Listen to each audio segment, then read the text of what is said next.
ए जीवन रे सबुबेले सहिबा शिखंतु। अन्य काहार धमकु डरी अधर्म देखिले छाड़ंतु नहीं। सेई माने सबुबेले पूजा पाई थांती जे माने अन्यायर विरोधरे लड़ी थांती। राजा केबे सिंहासन पाई चिंता करे नहीं। चिंता तो केवल प्रजा मानंक पाई करि थांती। प्रजा माने ही सिंहासनर प्रकृत चयन करि थांती। निज जीवन को डरी अन्याय को देखि चुप रुहंतु नहीं। पत्थर जेते ओजन होइथिले भी पानीर भी क्षमता अछि पत्थर को भसेइबा पाई। एमिति किछि कर्म करंतु जेमिति इतिहास रे आपणकर ना रहिबो। जे पर्यंत आपण धर्म रे थिबे से पर्यंत भगवान आपणकर परीक्षा करि चलथिबे।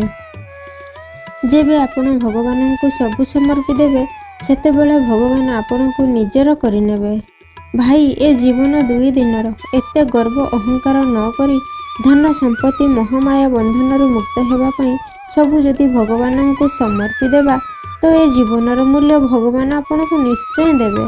ए शरीर रूपी जीवन रे क्षणकर बदलुथिबा शरीर को एते लोभ काहेकि करूछंती। थरे सही परमानंद माधवंकर सेवा करंतु देखिबे जीवन बहु सुरुखुरे आपणकर कटिबो। जय जगन्नाथ सांग माने।